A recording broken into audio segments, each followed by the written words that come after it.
Une vérité qui ébranle les fondements de notre enseignement. Une vérité qui nous ramène non pas à l'Europe, non pas au mur de Rome, mais à l'Afrique, à l'Éthiopie. Et si la Bible que le monde connaît omettait les paroles prononcées par Jésus après sa résurrection? Depuis 2000 ans, le christianisme repose sur un récit unique. Jésus est mort, est ressuscité, est apparu brièvement à ses disciples et est monté au ciel. Point final. Pourtant, perchés dans les montagnes d'Éthiopie, des moines ont préservé un témoignage que le monde occidental a tenté d'effacer. Des textes anciens révèlent les véritables paroles de Jésus durant les 40 jours mystérieux entre sa résurrection et son ascension. Ils ont vu Jésus ressusciter. C'était comme s'il s'était passé quelque chose d'extraordinaire, un véritable miracle.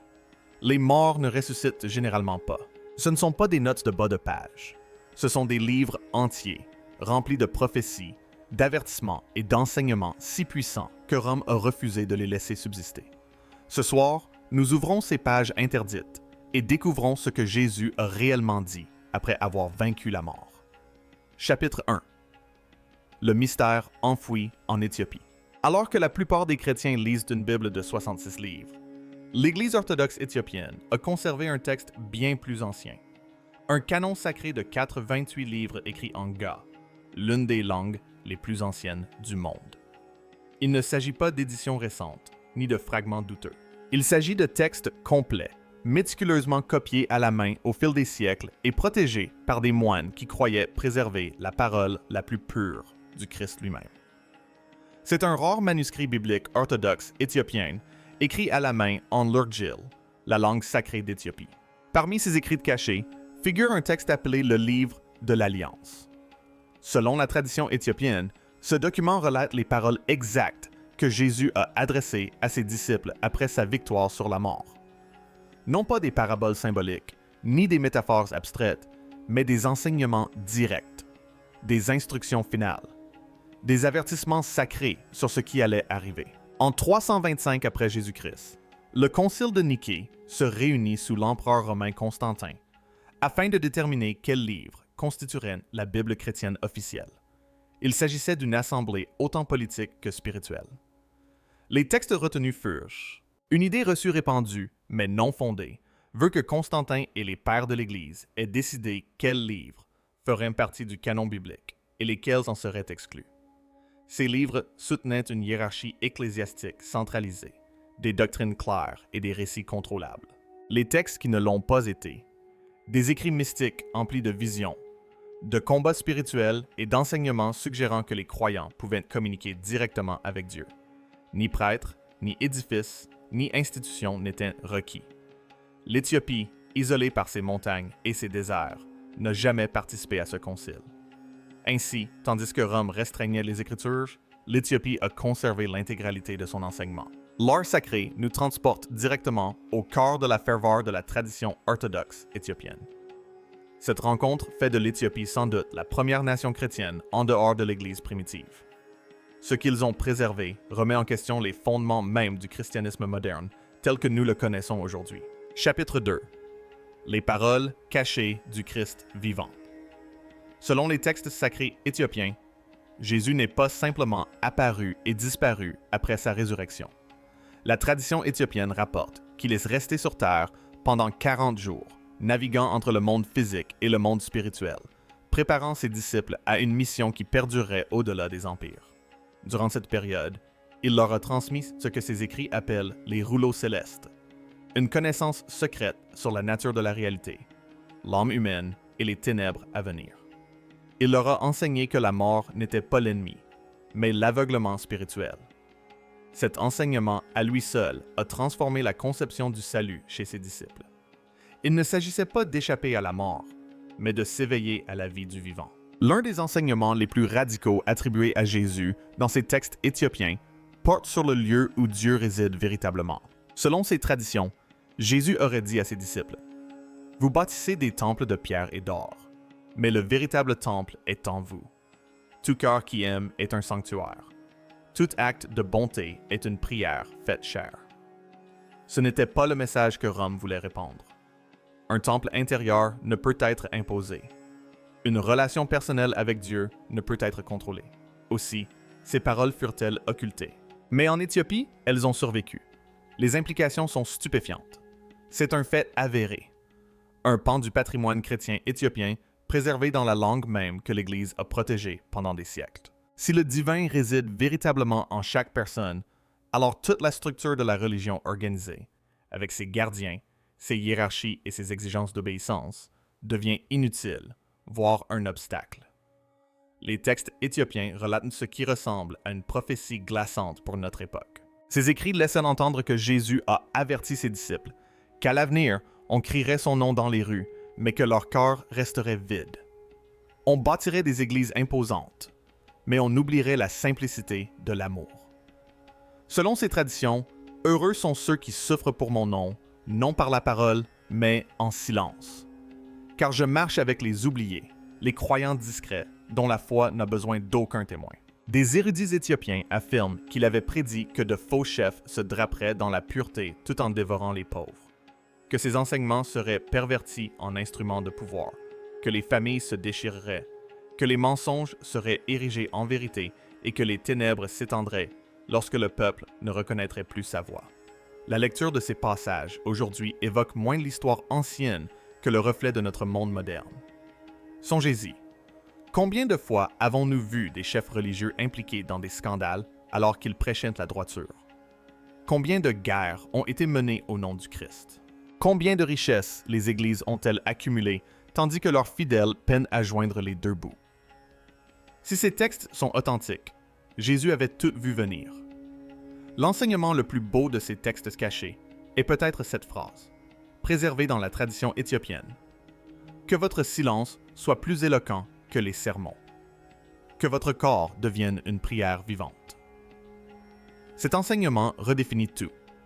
La foi ne consiste pas à accomplir des rituels, ni à mémoriser des écritures. Il s'agit de transformer chaque souffle, chaque action, chaque instant en une offrande d'amour. C'est un Jésus qui parle non pas du haut d'un trône, mais du désert. Non pas par le biais d'institutions, mais à travers le cœur même de l'homme. Les textes éthiopiens décrivent une spiritualité profondément personnelle, d'une simplicité radicale et totalement subversive au pouvoir établi. Et pendant des siècles, seule l'Éthiopie a conservé ses paroles, du moins si l'on en croit sa tradition. Chapitre 3. Les prophéties du feu oublié. Les Écritures éthiopiennes contiennent une prophétie d'une actualité troublante. Selon ces textes, Jésus a dit à ses disciples que lorsque la religion organisée se corrompra et se videra de son sens, son esprit renaîtra, non pas des palais ou des cathédrales, mais des déserts, des montagnes et des enfants de ceux que la société aura asservis et oubliés. Ces traditions rapportent ces paroles. Ma voix reviendra à travers ceux que les puissants ignorent. La vérité ne viendra pas des chairs dorées, mais des cœurs brisés qui, encore,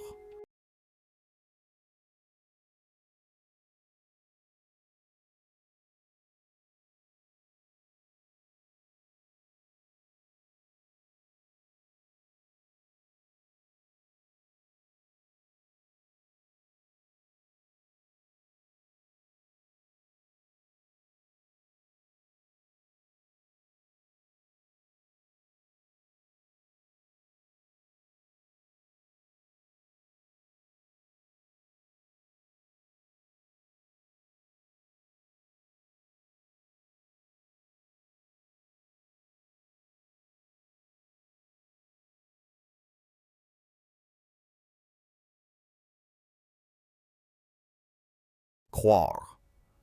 Cela bouleverse complètement la structure du christianisme institutionnel. Cela suggère que la vérité divine la plus proche ne se trouve peut-être pas au Vatican, ni dans les grandes organisations religieuses, mais dans la foi discrète des oubliés, dans les centres d'hébergement pour sans-abri, dans les prisons, dans les foyers des mères célibataires qui cumulent 3 emplois pour survivre. Peut-être la voix du Christ a-t-elle toujours résonné en marge, attendant que le monde s'arrête pour l'écouter. Avant son ascension, selon la tradition éthiopienne, Jésus a parlé d'un feu à venir. Non pas un feu destructeur, mais un feu qui consume l'orgueil, la cupidité et l'illusion. Ces textes rapportent ces paroles. je suis la semence et l'épée. Je reviendrai, et mon feu réveillera ceux qui dorment dans les ténèbres. Ce feu, expliquent les théologiens éthiopiens, est celui de l'éveil spirituel. Il dissipe tout le mensonge jusqu'à ne laisser que la vérité. Il ne consume pas le monde, mais les mensonges que nous nous racontons, les masques que nous portons, les idoles que nous vénérons. Dans un monde submergé par le matérialisme, les addictions et le vide spirituel, cette prophétie apparaît moins comme un mysticisme ancien que comme une feuille de route pour notre époque. Peut-être que le retour du Christ n'a rien à voir avec l'ouverture du ciel, mais tout à voir avec l'éveil enfin des hommes à la vérité qui a toujours été en eux. L'histoire unique de cette Éthiopie explique comment ces textes ont survécu alors que tant d'autres ont été détruits. Le pays s'est converti au christianisme au 4e siècle, avant même que Rome ne le fasse officiellement. Il n'a jamais été conquis par les colonisateurs européens durant l'ère impérialiste. Sa foi s'est développée indépendamment, façonnée non par des conciles politiques, mais par des moines du désert et des pratiques mystiques. Tandis que le christianisme occidental se trouvait mêlé aux empires, à Constantin, aux croisades et à la colonisation, la foi éthiopienne demeurait sauvage, indomptée et profondément spirituelle. Ainsi, les enseignements mystiques que redoutait Rome, les anges, les combats spirituels, les rencontres directes avec le divin, tout cela restait vivant dans le christianisme éthiopien. La flamme oubliée ne s'est jamais éteinte. Elle sommeillait simplement dans les hauts plateaux, au sein d'anciens monastères où des moines prient encore dans des langues que la plupart du monde a oubliées. Chapitre 4. L'Évangile perdu de la paix. La version du christianisme la plus connue se concentre sur une image brutale. Jésus cloué sur une croix, souffrant et mourant pour les péchés de l'humanité. Nombreux sont ceux qui ont évoqué ces années manquantes et tenté de spéculer sur ce que Jésus a pu faire durant cette période. Mais au cœur des monastères éthiopiens se cache un tout autre récit, celui que certains érudits appellent l'Évangile de la paix. Ce texte raconte une histoire radicalement différente. La tradition éthiopienne affirme que Jésus n'a jamais été crucifié. Avant de rejeter cette affirmation d'emblée, examinons ce qui nous est réellement révélé. Il ne s'agit pas d'une théorie du complot moderne. Il s'agit d'une ancienne tradition chrétienne préservée par l'une des plus anciennes églises chrétiennes du monde. Selon cette tradition évangélique, lorsque les autorités vinrent l'arrêter, Jésus, suivant l'exemple des prophètes qui l'avaient précédé, se retira dans le désert. Il ne se soumit pas à l'exécution. Il ne devint pas martyr. Au contraire, les textes éthiopiens suggèrent qu'il continua d'enseigner à ses disciples la guérison, la pureté et la vie en harmonie avec la création divine. Il communiquait avec ceux que ses traditions appelaient les anges de l'air et de l'eau, leur enseignant que la terre elle-même était sacrée. Au fil du temps, sa disparition fut mal interprétée. Les récits évoluèrent au gré des cultures, des langues et des contextes politiques, et finalement, la version de la crucifixion s'imposa. Pas nécessairement parce que c'était vrai, mais parce que cela servait un dessein. Les théologiens éthiopiens ont longtemps soutenu que le récit de la crucifixion servait parfaitement les intérêts de l'Empire romain. Réfléchissez-y, un sauveur mourant qui a souffert et obéi. Cela renforçait la soumission à l'autorité. Cela faisait de la souffrance une vertu. Cela apprenait aux gens à accepter leur sort et à attendre les récompenses célestes. Un maître vivant qui encourageait la liberté spirituelle et la relation directe avec Dieu. Cela menaçait tout l'ordre établi. Au concile de Nica, les autorités ecclésiastiques, sous domination romaine, ont sélectionné des textes mettant l'accent sur le sacrifice, la souffrance et la nécessité du salut institutionnel par l'intermédiaire de l'Église.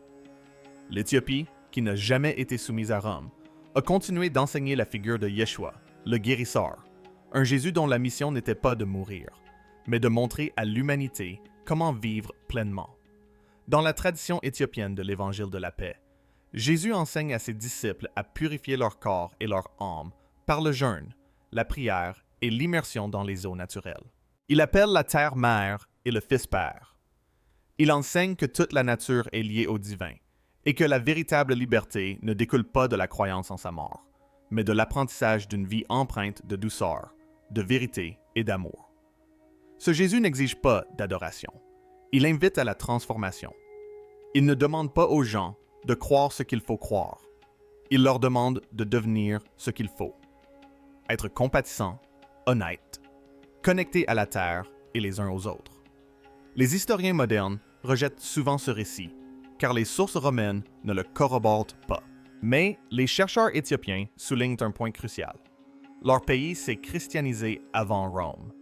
Leur langue, le Ga, est l'une des plus anciennes au monde.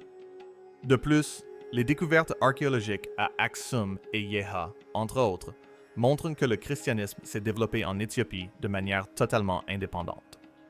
Même les manuscrits de la mer Morte révèlent que des groupes comme les Esséniens, qui pratiquaient la guérison, vivaient simplement et rejetaient la violence, existante à l'époque de Jésus, et partageaient des croyances remarquablement similaires à celles décrites dans les textes éthiopiens.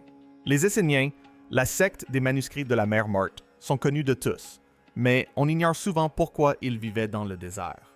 Peut-être n'étaient-ils pas hérétiques après tout. Peut-être protégeaient-ils le message originel.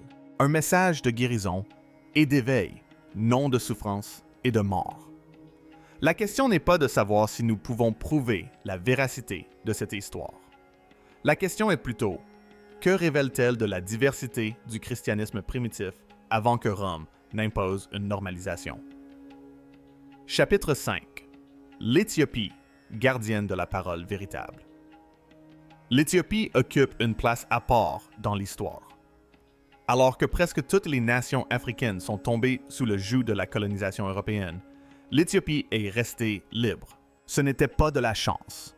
C'était une résistance farouche, une sagesse stratégique et peut-être une protection divine. Et cette indépendance a préservé quelque chose de bien plus précieux que la terre, l'un des courants les plus purs du christianisme lui-même. Lorsque les missionnaires européens arrivèrent dans d'autres régions d'Afrique, ils apportèrent leur Bible et leurs croyances. Ils décidèrent de ce qui était écriture et de ce qui était hérésie. Mais en Éthiopie, le christianisme était déjà ancien, déjà établi, déjà complet. Les Éthiopiens regardèrent ces nouveaux venus avec leur Bible sommaire et dirent en substance : « Nous sommes chrétiens depuis plus longtemps que vous. Nous savons ce que nous faisons. » Tsung, l'Église orthodoxe éthiopienne Tewed fait remonter ses origines à 301, à l'union du roi Salomon et de la reine de Saba. Leur fils, Ménélik Ier, aurait, selon la tradition, apporté l'arche d'alliance en Éthiopie, où beaucoup croient qu'elle demeure cachée encore aujourd'hui dans l'ancienne cité d'Aksum. Lorsque le christianisme arriva en Éthiopie au IVe siècle, ce ne fut pas une conquête, mais une reconnaissance, comme si la nation attendait une vérité qu'elle pressentait déjà au plus profond d'elle-même. Au VIe siècle, des voyageurs comme Cosmas Indicopustes écrivirent que l'Éthiopie n'était pas seulement chrétienne, mais aussi un refuge pour les croyants persécutés, fuyant la violence romaine. L'Éthiopie devint la gardienne de textes, de traditions et d'enseignements qui auraient été perdus partout ailleurs. Alors que les Bibles occidentales furent réduites à 66 livres, l'Éthiopie en conserva 88. Parmi ces textes supplémentaires figure le livre d'Enoch, qui contient des visions d'anges, de démons et décrit la structure même du ciel. L'une des plus anciennes Bibles au monde, écrite dans une langue ésotérique et restée à l'écart du monde occidental, mentionnait également le nom de Jésus. Le livre des Jubilés offre des récits détaillés de la création et de la loi sacrée. Les Discalia conservent les enseignements pratiques de Jésus sur la manière de vivre avec intégrité. Le livre de l'Alliance relate ses dernières paroles après la résurrection. Il ne s'agit pas d'ajouts aléatoires, bricolés par des moines du Moyen Âge. Ce sont d'anciens textes sacrés, conformes aux premières traditions chrétiennes et écrits dans l'une des plus anciennes langues du monde. Ils ont été retirés des Bibles occidentales, non pas parce qu'ils étaient faux, mais parce qu'ils représentaient une menace pour le contrôle institutionnel. Ils évoquaient l'expérience mystique directe, les anges et les visions, une foi qui n'avait besoin ni de bâtiments ni de prêtres pour survivre. Dans les hauts plateaux d'Éthiopie, dans des monastères perchés sur des falaises et creusés dans la pierre, des moines ont consacré des siècles à une œuvre sacrée, recopier à la main les paroles du Christ, non par soif de pouvoir, non par appât du gain, non par soif de reconnaissance, mais par souci de préservation. Ils croyaient que si une seule génération manquait à l'appel, la lumière s'éteindrait à jamais. Alors ils ont prié, ils ont jeûné, ils ont recopié chaque lettre avec révérence, traitant chaque mot comme s'il portait le souffle même de Dieu. Et grâce à eux, nous pouvons encore accéder à ces traditions aujourd'hui. Que l'on croit à la véracité littérale de ces textes ou à leur puissance symbolique, une chose est indéniable. Ils représentent une forme de christianisme qui a survécu en dehors du joug impérial. Un christianisme des marges, des montagnes, des mystiques qui n'ont jamais cédé à Rome.